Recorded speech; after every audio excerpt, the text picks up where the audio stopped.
Hello everyone, welcome back to the show. In today's video we have a very exciting game with Bobby Fischer with the white pieces, and this game was played in 1977, 5 years after he won the World Championship title against Boris Spassky and sort of retired from professional chess.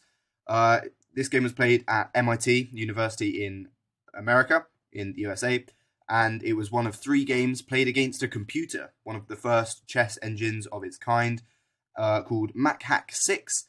And yeah, like I say, one of 3 games, and Bobby Fischer was actually the first former world champion to play against a computer, or the first on record that I could find anyway. Let me know in the comments if that's wrong, but from what I can tell, that is correct. And yeah, like I said, this game happened in 1977, and Bobby here with the white pieces decides to go for, very interestingly, the King's Gambit. My favourite opening in chess. This is... oh man, love this. When I came across this game, I was like, wow. He's playing this against a computer. This is great. The computer, of course, accepts. And Bobby Fischer goes for the bishop's gambit. The bishop line, bishop c4 line. Here, the computer goes for this move, giving back the pawn. There are a few other tries. Queen here is probably the most common. Forcing this king here because you don't really want to be playing g3 because your opponent can just take. And the king here is usually quite safe, but you do give up casting rights. And it's a very dynamic way of playing. This is how I like to play. And it just offers a very chaotic way to play. Modern chess engines, of course, would absolutely rip this to shreds. But this is 1977, and the computer instead opts to go for this, which was played a lot more in the romantic era of chess, the 1800s. It was seen, giving back this pawn, which Bobby Fischer takes back with the bishop. This isn't an ideal square for the bishop, and it can be attacked, and indeed that's what happened in the game by knight here. Attacking both of these, if you drop this bishop back, black can just simply take this pawn in the center. Of course, Bobby Fischer doesn't allow that, just protects both with the knight.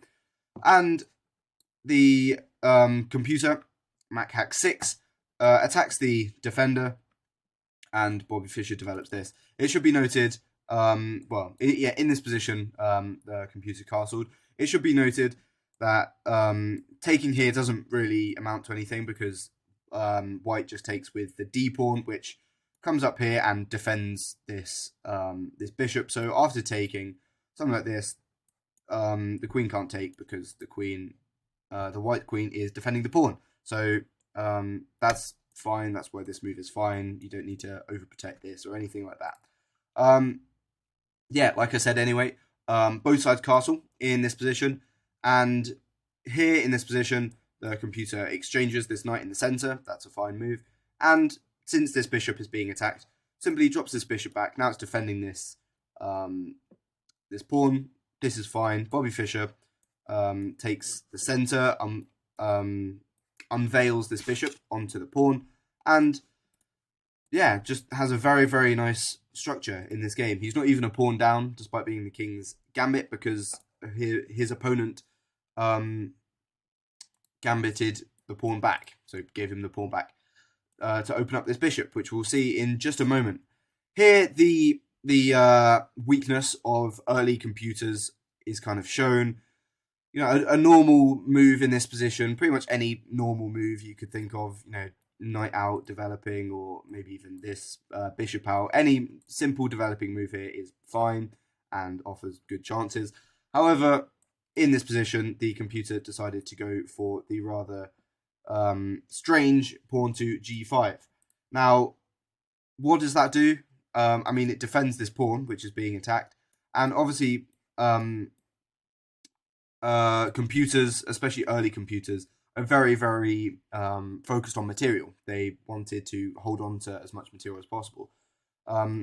Obviously, that early pawn push didn't show that. However, it was speculated that that was just because it had been programmed with some opening theory, and it chose that line. Whereas in this instance, this position is obviously not opening theory, and so the computer just tries to hold on to the pawn, is what we think anyway. This move is not very good at all, and Bobby Fischer capitalizes on this immediately with the very, very accurate knight takes g5, which looks on the surface as though it simply just loses a piece. However, after e5, completely cutting off this bishop, it becomes maybe a little bit apparent now.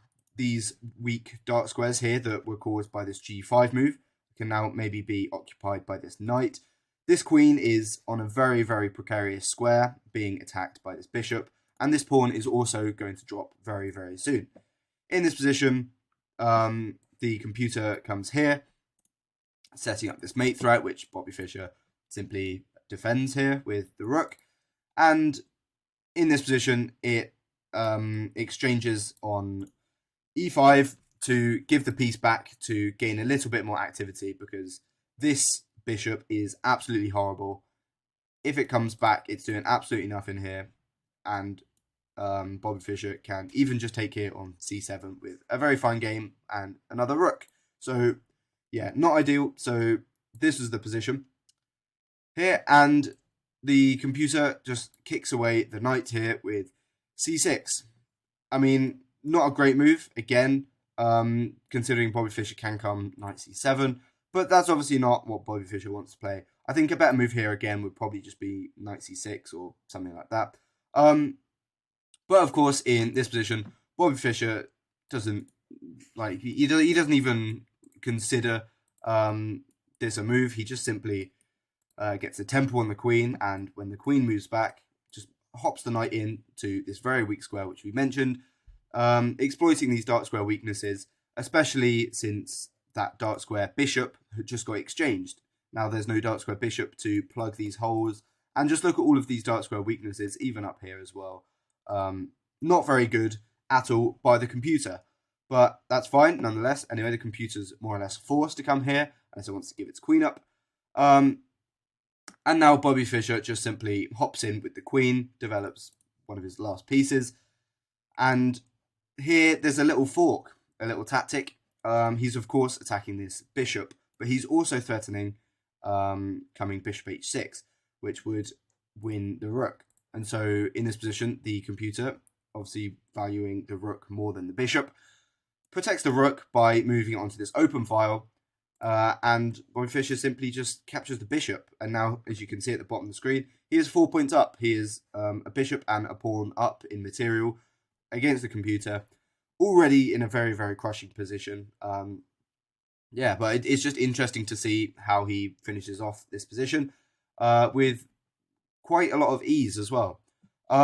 Yeah, so here in this position, the computer just trying to get a little bit of air for the king. Obviously, this knight is completely just holding everything down on that king side.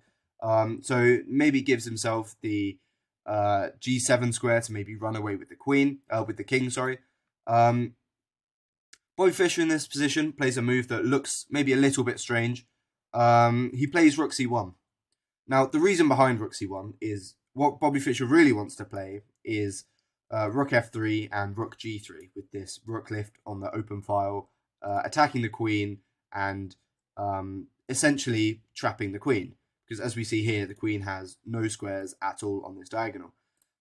If this rook wasn't here protecting this pawn, however, this queen would have the c2 square, and that would actually be a very nice square for the queen. You wouldn't be able to, well, if this rook was on this square, and this rook was on this square, because you wouldn't actually be able to kick this rook in this position, I should say. You wouldn't actually be able to kick this queen off of c2. And so playing something like this, it doesn't seem so bad. Yes, maybe Bobby Fischer can come in this way, but yeah, this is just a much simpler way to play. Just a very prophylactic move. And now coming with the threat of trapping the queen. Yep, so in this position, the computer develops the knight, albeit to a very, very strange square. And Bobby Fischer continues executing that plan with rook f3. Very, very cool stuff. And in this position, there's not really much you can do against rook here, and then just taking here on h7. The computers already give this as completely winning. But I mean, there is a final trying to, as we said, run away. Bobby Fischer simply just takes the takes the time to just pin the queen to the king, win the queen. Why not?